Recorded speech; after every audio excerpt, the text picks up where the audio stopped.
Good morning, everybody. Welcome to the 50th anniversary of Earth Day. I'm Liesl Clark. I'm the director of the Department of Environment, Great Lakes, and Energy here in Michigan, and I am joined by my son, Finn Clark. And so we're really excited to be sharing a virtual celebration of Earth Day with all of you. So thanks for joining us. One of the reasons that I'm proud to be a Michigander is because our state has always been a leader in environmental protection and conservation. Not only was Michigan huge in the first Earth Day, in fact, we had in-person gatherings, which of course we can't do right now. We had in-person gatherings across the state to celebrate the first Earth Day from Ann Arbor to Marquette.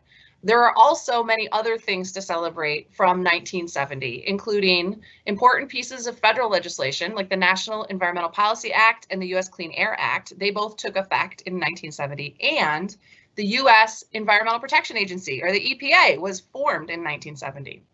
There were also a bunch of different laws in Michigan that are the core of our environmental protection work, like the Michigan Environmental Protection Act and the Michigan Great Lakes Shoreland Act, which were signed into law by Governor Milliken at the time. Some of you have probably even been to Sleeping Bear Dunes. The legislation that created Sleeping Bear Dunes National Lake Shore was also passed in 1970. So many things to celebrate on this 50th anniversary. We're also celebrating the 30th anniversary of a really important meeting at the University of Michigan that was the foundation of the work that we do now around an important concept called environmental justice. It helps us think differently about how our environmental actions can impact people in different ways in different locations. And so that is the 30th anniversary right now. We're really excited to have all of these anniversaries for this year around our Earth Day. So climate change was a pretty novel theory 50 years ago, but today it permeates virtually every facet of what we do from natural resources and public health protection here in Michigan and across the globe. This administration, under the direction of Governor Whitmer, has taken bold actions moving Michigan forward on climate change mitigation, which includes reducing our heat trapping emissions and climate adaptation, ensuring that our 10 million residents are able to cope with the stresses of changes we can no longer avoid, and thinking about equity, so ensuring that low-income residents and communities of color are provided the tools to both adapt to climate effects and that they benefit from climate initiatives like clean energy jobs and green infrastructure in neighborhoods. So as part of that commitment, Governor Whitmer's done a few things that impacts us. The first is the creation of this department, the Department of Environment, Great Lakes, and Energy. And in that executive order from last year, actually our first day as a new agency was Earth Day last year. In that executive order, the governor also created our first Office of Climate and Energy and our first Office of Environmental Justice. And so I'm excited to have a special guest to talk to you a couple of minutes here today before we get to our posters, which I know you all are excited about as well. And so my special guest is Dr. Brandy Brown, who's the head of our Office of Climate and Energy. And I'm going to hand it off to her to talk a little bit about how she thinks about climate and energy. So Brandy? Thanks, Liesl. So as Climate and Energy Advisor, I get the opportunity to learn more than I ever imagined about the Earth and how climate changes affect us all. I must admit that initially on taking this position and talking to all the experts and hearing all of their data, I felt a little overwhelmed, and it felt like a daunting task to take climate and see what I could do personally to affect climate action. So I wrestled with this big impact and thinking about the time frame that we needed to have action. So the next 10 years is going to be pretty important, but there's things that each of us can do, and collectively our voices and our actions will count. So we can consider low emission transportation choices. We can push for renewable energy sources, which are cost effective, and we can also reduce food waste. Those are three things in our household as we look around at what we can do that we can move forward on. Thanks, Liesl. Awesome. Awesome. Thank you so much, Brandy. And it's just such a pleasure to be able to work on these topics together. So, you know, as Brandy outlined some of the things you can all think about to do, Earth Day really begins with you. And you don't have to be an adult to care about the rivers that we swim in, the land that you camp on, and the air that you breathe. So I know many of you think, you know, there's just one of me, and you know, I don't have all these tools that I'll have when I'm an adult. But let me tell you, when you get to be an adult, it's, you know, a whole different ball of wax. But right now, I think what you need to understand is that you are our energy and that you are the difference. And, you know, I want to share with you how I know that. And how I know that is because I see these enthusiastic responses to our Earth Day celebrations in the past. And certainly even this year when we're doing this kind of in a different way. So some of you know that in the past, we have a huge party in Constitution Hall, and we at Environment, Great Lakes and Energy, we partner up with our colleagues at the Department of Natural Resources and at the Department of Ag and Rural Development, and all together we bring in lots of students from across the state to talk about how important our Earth is to us and how we can all take action. So we are looking forward to doing that again, maybe yet in the fall, or maybe we'll be looking forward to next year, we'll see. But in the meantime, we were so thrilled that part of that regular celebration is our Earth Day poster contest. And this year it's an Earth Day poster contest and Environmental Service Awards. And so we want to share with all of you now a complete list of those recipients, or you can see on our website the complete list of recipients and honorable mentions. But right now, we're going to talk through all of our poster award winners and share them with you so that you can see these fantastic artists, the work that they did, and you can help feel moved by our work together on Earth Day. So we are going to look at our posters now. So let's go through. I'd like to share with you the first and second place poster contest winners. And at the end, we'll do our Environmental Service Award winner. So really excited to have a chance to do this together. So scrolling to our first one, and we're going to do these in grade order. So we're starting with kindergarten, and our kindergartners sent us a lot of really great submissions. This first one is Honor Davis, and she's our first place winner. She is in kindergarten, and she's at school at Sharp Park Academy in Jackson, Michigan, and her teacher is Elaine Them. So what a beautiful picture. I think one of the reasons I like this one is because it connects to so many wonderful parts about Michigan, like our robins and our apple blossoms and our bee pollinators. So nice job, Honor. Our second place picture for kindergarten is Paige Dolly. She is also at Sharp Park Academy in Jackson, Michigan, and her teacher is also Elaine Them. So thank you, Mrs. Them, for making sure that your students were able to participate in this fantastic opportunity, and we just really appreciate this wonderful artwork. So nice job, Paige. Next, we're going to go to first place, and this is a beautiful picture by Juliana Joke. And Juliana is in school at Montfort Elementary in Shelby Township, and her teacher is Mrs. Bohr. Nice job, Juliana. What a beautiful picture. And now for our second place in first grade is Cassie Zemansky. And Cassie is a first grader at Salem Elementary in Salem, Michigan, and her teacher is Mrs. Wilson. Great job, Cassie. Next, we have our first place winner for second grade, and our first place winner for second grade is Eli Oquest, and he is at Jenison International Academy in Jenison, Michigan, and his teacher is Miss Elizabeth Orions. So nice job, Eli. What a great picture. I love the squirrel. I can see a squirrel and a robin right from my window here, but yours are even better. Okay, and then our second place second grader is Lincoln Lathrop, and Lincoln is at school at Montfort Elementary in Shelby Township as well, and his teacher is Mrs. Bohr. What a great picture. So thank you so much, Lincoln. Now we're going to third grade, and our first place third grader is Yajur Kandagatla. So nice job, Yajur. What a wonderful picture of the earth. He is at Vera Riley Elementary in Hazlitt, and his teacher is Stephanie Gorman. What a fantastic picture. Our second place third grader is Daryl Randall III, and Daryl is at school in Roseville at Kament Elementary School, and his teacher is Sherry Vital. What a nice job, Daryl.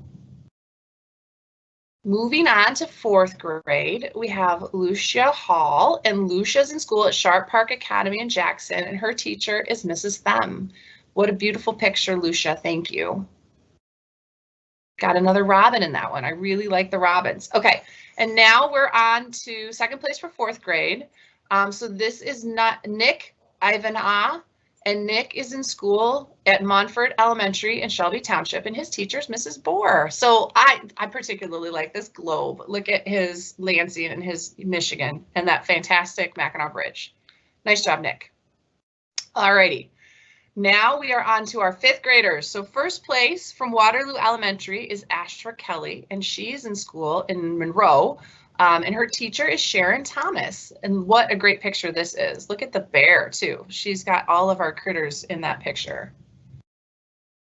We're going to go to second place for fifth grade, and this is Emma Brown's picture. And Emma's at school at Montfort Elementary in Shelby Township, and her teacher is Mrs. Bohr. And I think Emma really captures planting trees, which I like, and making sure that when we think about Earth Day, we think about service. That's a great picture.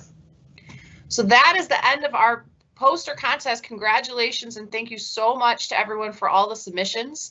I hope you enjoyed looking at those as much as I did. And again, you can see everything on our website, michigan.gov/EGLE, EGLE, where you can go check out all the submissions that we received, and certainly the winners as well. So thank you so much to the teachers and parents that support these kids doing this just wonderful work. We really appreciate it. So now we're going to move on to talking about our Environmental Service Award. So this was a new addition. We're really excited about creating an opportunity to involve some of our older students in our Earth Day celebration. And so, you know, look forward to the next round of celebrations we'll be including them in a different way. And so in the course of doing that, we created this Environmental Service Award. So we have two winners for our Environmental Service Award today. Our first place winner is a group of students from Kearsley High School, Armstrong Middle School in Flint, Michigan. And our first place students from 7th to 12th grade are Jolie Tim, a 12th grader, Jenna Roush, a senior also, Connor Eargood, also a senior, and Brianna Sierra, a 7th grader. And you can see here a bit of an overview about their submission for their Environmental Service Award. Congratulations to our first place winners, and again, thank you so much for your submission. Our Environmental Service Award, the second award to be granted, is a first place for 9th through 12. This is Emmeline Hanna. She is also a senior, and she's a senior in Alpena, Michigan at Alpena High School. And her service award submission was around microplastics and the challenge that microplastics cause for the Great Lakes. So what a nice job that Emmeline did. We really appreciate her submission and frankly the work that she did to put this together. You know, I think that we are always so inspired at EGLE, as well as with our colleagues at the Department of Natural Resources and our colleagues at Agriculture and Rural Development. We're so inspired by wanting to make sure every day that our work helps leave a better Michigan for all of you, frankly, for your kids and your grandkids. It's certainly what gets me out of bed every day, and I know it's what gets a lot of my colleagues out of bed every day. And so seeing that spark in your eyes, that passion that you all have, you know, certainly not only for Earth Day, but also, you know, more specifically to make a difference when it comes to climate change, it helps keep us going when things are tough. And so we just really appreciate all the energy and enthusiasm that we see through the poster content submissions and certainly through the Environmental Service Awards as well. So I really appreciate what you all are doing to be part of the solution. As you know, every little thing that you do counts, from recycling plastic bottles to riding your bike, creating butterfly gardens, taking a walk, and, you know, picking up trash along the way. All of these things make a difference. You know, we're doing our part too at EGLE. Our Know It Before You Throw It recycling campaign and our Recycling Raccoon Squad helps teach everybody the right way to sort plastics, clean containers, and flatten cardboard. It's important for us to know that these small changes can really make a big difference. Some of you in the future will ride to school on electric or propane buses, and some of those are partly paid for through funds that come from EGLE. That means the air you breathe will be cleaner and you'll be healthier. And as you get older, I bet many of you will drive electric vehicles too. We're working with utility companies, so you'll be able to charge up your car anywhere in Michigan. Moving to electric vehicles is so important as we think about our fight against climate change, particularly because we know that electric vehicle emissions have surpassed other emissions as a form of one of the biggest contributors. So Earth Day continues with each of our actions. Through every seedling we plant, eliminating carbon dioxide and producing oxygen, those tiny roots grow into mighty trees and help the climate in producing much larger change. As I look at your projects and artwork, they tell me an important story. They share your commitment to making the Earth a better, cleaner, safer place to live. And again, to the teachers, continue your stewardship. Set the course for our next generation. Build lesson plans that showcase the valuable resources we seek to protect in our Great Lakes. One resource you can use is from Students to Stewards, which focuses on Great Lakes and freshwater. We partner with the MySTEM network on this program. It supports curriculums that focus on the Great Lakes and freshwaters to train our students as water stewards and for STEM careers. It also includes a teaching toolkit anyone can use. We expect to announce it to at least 5 school district winners later this year at gvsu.edu/students to stewards. So if you're interested, you go to gvsu.edu/students to stewards. We know that, really the frontline difference is each of you, teachers and students. Teachers, you inspire our students to have passion and to care about this. And your passion and your care is demonstrated in the way that you motivate the kids. And I know I see how my kids are motivated by their teachers and which ones really make a big difference to them. And I know how important all you teachers are and all you parents are to motivating the kids of the future and to taking the motivation that already exists in them and really fanning it and turning it into more. So you all know that our actions, big and small, really make a difference. Earth Day begins with you. By seeing your art submissions, we know that we're all in really good hands. So now I'm going to turn it over to Finn, who's really excited to share with you some of the ways that he thinks about Earth Day. So Finn, can you talk to us about things that you do to protect the Earth? Yeah, so what we do is we recycle as much as we can. We have a large pile of cans in our front hall right now that we will take later when we can go out to stores and recycle them. We bike around as much as we can when we're allowed to.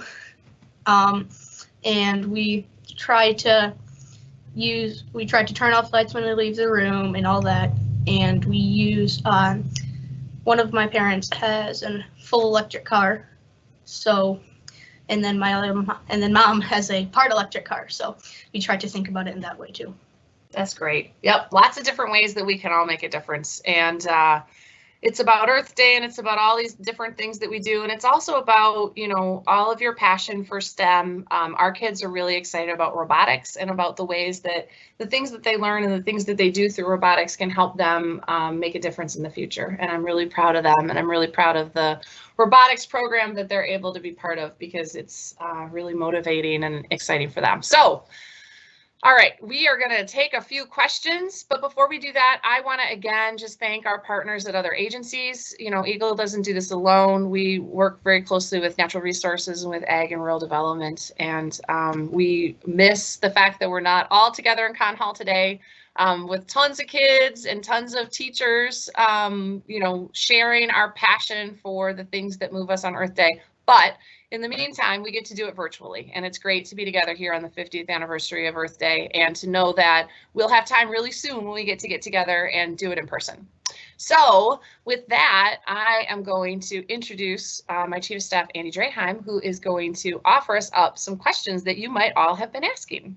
Andy, got any questions for Finn and I? Hopefully they're easy ones, only easy ones, please. There's been a lot of praise for Finn in these questions so far, but we're going to keep Finn's ego in check and not ask those questions. The first one comes from our own Jen Dixon and Jace Dixon. We want to know what Liesl and her family's favorite way to celebrate Earth Day is, and I think maybe you should give a stay-at-home version of that answer and a non-stay-at-home version of that answer to that question? That's a great question, Jen and Jace. So let's see, Finn, what do you think is our favorite way to celebrate Earth Day? Oh, I don't know. So I will say, just while Finn is thinking, I will tell you from a professional perspective, last year's Earth Day in Con Hall was really fantastic. It was, as I mentioned earlier, it was the first day of the Department of Environment, Great Lakes and Energy. As many of you know, we have a long heritage in Michigan of conservation and environmental protection, and it doesn't really matter what the department's name is, but I was pretty proud of the fact that, you know, we were kind of launching a new version of the agency last year, and it was a pretty great day. So that was really fun. But from a family perspective, you know, I suspect that we'll, you know, get out and take a walk later today. You know, the boys do, you know, we talk about getting out in the neighborhood and making sure that we're taking care of our own neighborhood through picking up trash and things like that. And then, of course, you know, I'm pretty passionate about the steps that we all can take to be part of a better Michigan collectively through, you know, as I see it, public policy action. But it all comes back to what do we do? What kind of actions do we all take? So Finn, what do you think? Any good ways to celebrate Earth Day? I think, sorry, I think definitely taking a bike ride or taking a walk is nice. Looking to make sure your neighborhood is clean and making sure you turn off all your lights when you leave your room. Yeah, those are good ones. You know, Finn and I also do a lot of artwork, so we did a lot of nature artwork this weekend, and we've been drawing a lot of birds. Finn's much better of an artist than I am. He did a lovely owl just the other day. So, but you know, it's about taking care of our neighborhood, but it's also about taking care of our state and our world. And I really appreciate the fact that we've got so many folks that are interested in getting together today, because I know you all care about our world and about our Michigan as well as our neighborhoods. And that means a lot to me. Good question, Jen. I got a great question here. For kids who want to aspire to help save the planet, what are some of the types of jobs they might want to think about when they grow up and enter the workforce? Oh, that's a great question. So, first of all, I think everything that you're doing right now is such an important foundation for what you're going to do in the future. So, you know, I think about the way the kids are involved in robotics and like that, you know, it's just such a wonderful program to make them think about a lot of different things. And so you think robotics, oh, it's all about robots and engineering, but it's not. Like they have to do this like book where they have to keep track of everything that they do every day. They all hate it. But let me tell you, kids, all of us adults have parts of our jobs that we really hate, but it doesn't mean that we can ignore it. And so I think it's important. I like that it's teaching them that skill as well. But everything that you're doing now helps build a foundation for what you're going to do in the future. You know, certainly we're going to see more and more from an artificial intelligence perspective and a computing perspective that is going to influence how do we deploy technologies like electric vehicles, like, this is going to sound crazy, but like energy efficiency, like clean energy, because in order to really make the clean energy improvements that we're seeing right now because of technology, in order to put those all into practice, we're going to need better and better sensors, computing, artificial intelligence to continue to make all of those improvements more and more economical. And again, so that everybody in our population is able to take advantage of the cost savings from that. So, you know, I think a lot about computing. I think a lot about AI. You know, I'm a huge clean energy advocate. So, you know, I think there's lots of great things for you all to do in the future. And let me tell you, none of this works if we can't explain to people why it's important and help people care about it. And that's why your poster submissions and you participating today is so important. There are so many different types of skill sets that are necessary in order to make this type of change real. And a part of it is communicating. So if you say, oh, I'm not really an engineer, but I think I'm really passionate about it, there's an important role for you too. So we need lots of different skills. This question comes from Milo, and I'm going to combine Milo's question with some others. What kind of trees and plants will help the birds, bees, and wildlife? And are you planning to plant a garden this year of any type, Liesl? Oh man, that's a great question, Milo. So, okay, so first of all, one of the things that's really important is biodiversity. So that's a really fancy word for saying we got to plant a lot of different things, right? So we had problems in Michigan in the past because we had tree populations or other types of populations where it was all the same sort of resource. And so you want to think about planting different things. That's one of the best things you can do for biodiversity. And DNR, Department of Natural Resources, they actually did a wonderful story yesterday in an email, and I think you can find it on their website, about how would I plant a tree in my backyard? How would I plant a garden in my backyard? How do I think about where is the best place to plant? And so they have a great story about how do you understand, where do you get the best sunlight? So we do some planting around our house, but we don't do a lot because we have these trees. We're beautiful. We have beautiful big trees. And that was one of the reasons that my husband and I actually bought this house, is because we love big old trees. So we have big old trees, but the problem is they're called black walnuts. And so some of you are familiar with black walnuts.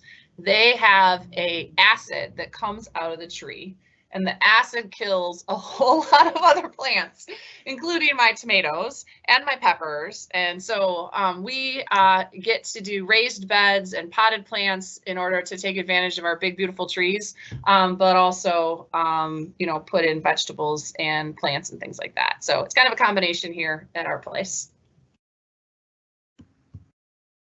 Okay, I've got a question from Cole in Big Rapids.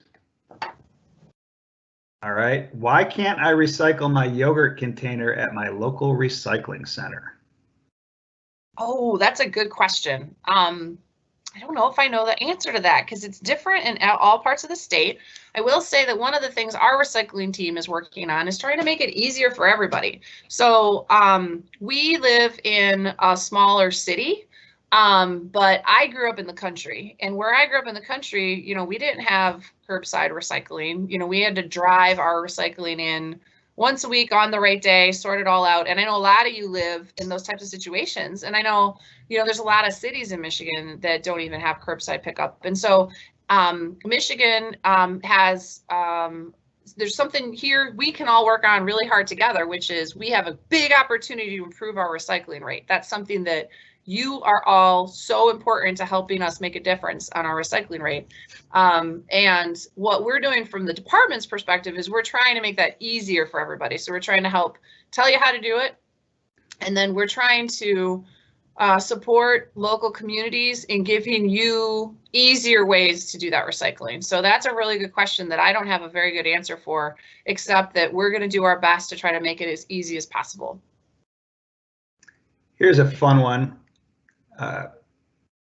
My daughter and I are going to watch the Disney nature documentary about bears today.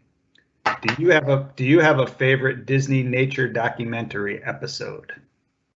Oh, Finn wants to share one with you. So it's a movie called Born in China, and they follow like monkeys and snow leopards, and it's really cool. And it's all these really cool cinematic shots, and it's got like the baby monkey swinging through the trees, and there's actually a shot where the baby monkey comes and steals the walkie-talkie out of one of the guy's backpacks and stuff. So it's really cool. It's called Born in China. So you guys probably won't be surprised to find out that I'm well known in the house for being the nature documentary lover.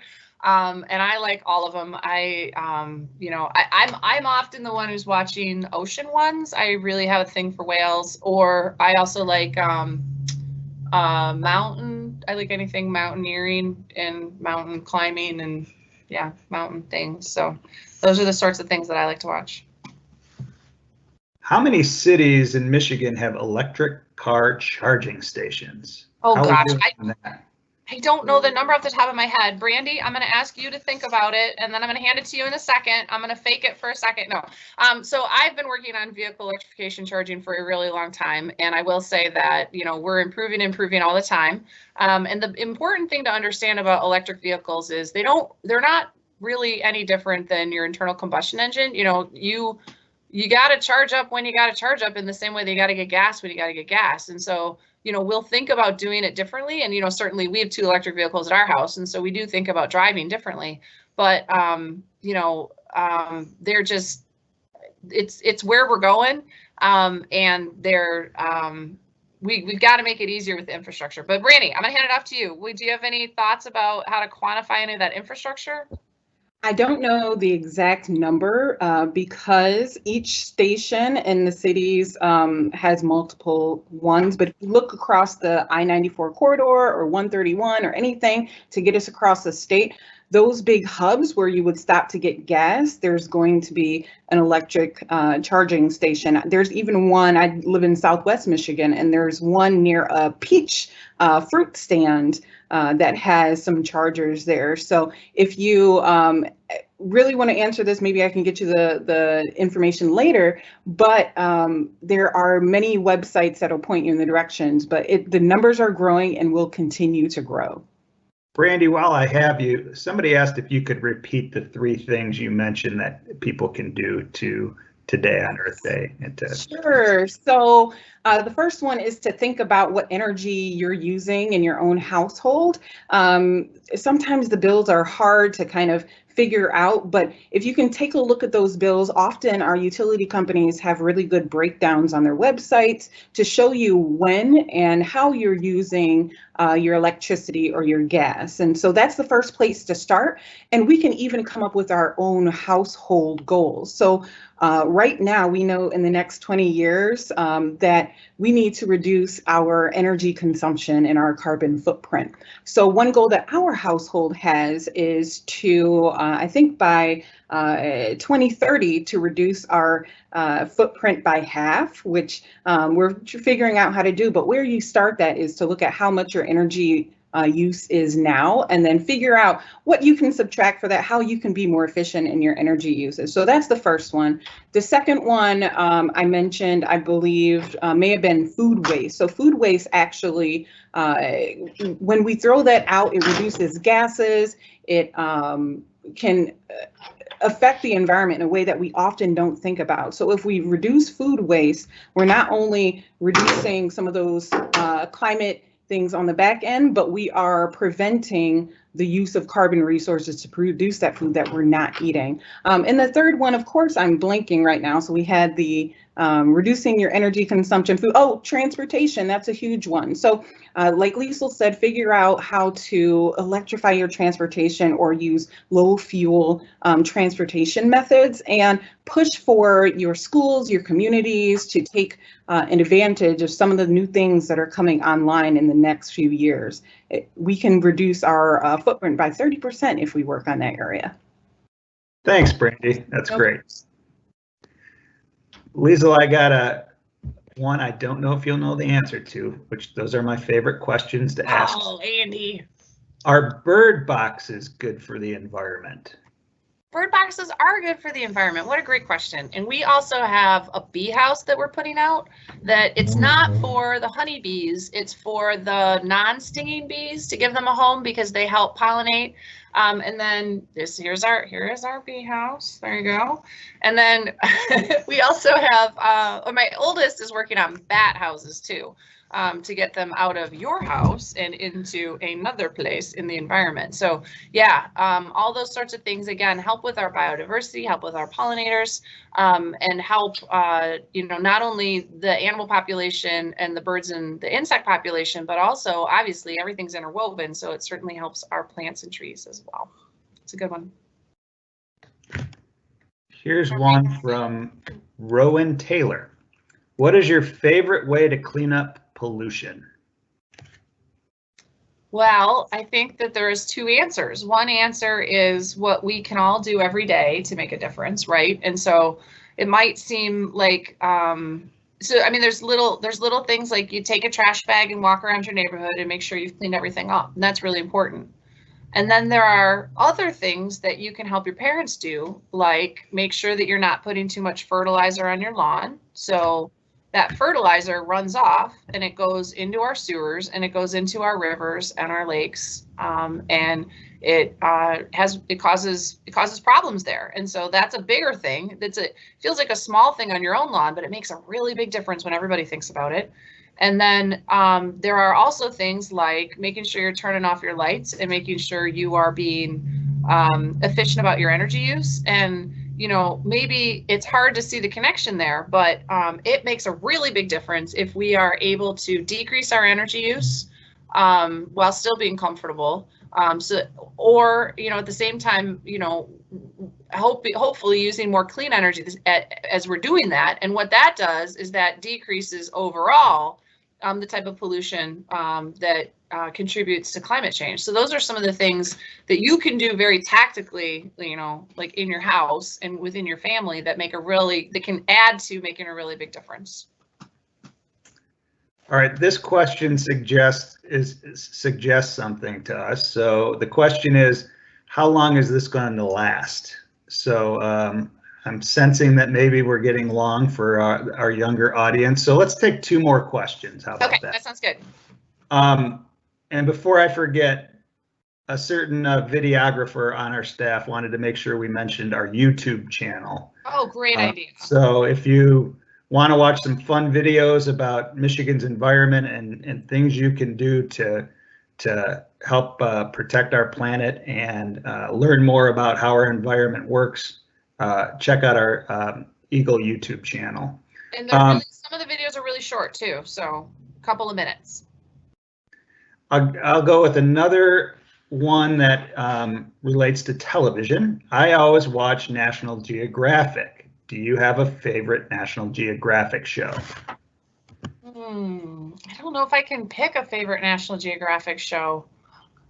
Oh, yeah. So, Finn, talk about the one you were mentioning. That's a good one. You go. So Finn and his brother, when they were younger, you really used to like to watch a show called Wild Kratts. It's actually on PBS, but it's a combination of you learn about the animals that are in the show, and it's a cartoon about the 2 kind of explorers that tell you about the animals and then like have experiences with them. So Wild Kratts is a really good one. Yeah, I don't know how I would pick a favorite. So I agree. National Geographic is a great channel. Really like Smithsonian around here too. And it's exciting how many fun things there are to see, on those channels. And then also, on YouTube and on other places on the internet, there's a lot of great stuff right now. I have also really enjoyed how much the zoos have been using things. So ask your parents if they can help you, or your teachers. There's a lot of stuff that the zoos and the aquariums have been doing on like Facebook and Instagram. I know we've been watching the Chicago, the Shed Aquarium. They've been taking the penguins around. So after they stopped letting people come to the aquarium, they're letting like the penguins walk around the aquarium. And there's this like mom and dad penguin that go visit this fish every morning. And anyway, there's lots of really neat things you can watch right now. And we're really lucky to have those things to occupy us when we don't have as much school time. All right, I'm going to give the mouse. I think Finn's running out of attention too. I'm going to give Aubrey the last question, and this is something you know a little bit about, Liesl. Do electric cars work better than gas cars? Oh, what a great question, Aubrey. So there's 2 ways to answer that question. So one way is, and this is for your parents, they're way more fun to drive because it's a long story, but they accelerate faster and more smoothly. So they're a lot more fun to drive. But when you talk about it from an energy perspective, regular cars, gas cars, they're called internal combustion engines, ICE.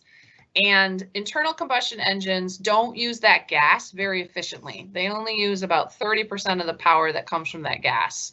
And so one of the benefits of electric vehicles is they actually use the power more efficiently. But of course, the power comes from electricity instead of the gas. And so that's a very different it's a different way to get the power. And so in that way, they are different. What I think, there's a lot of reasons why electric cars are going to be important in our future, besides the fact that they're They help us from a climate change perspective.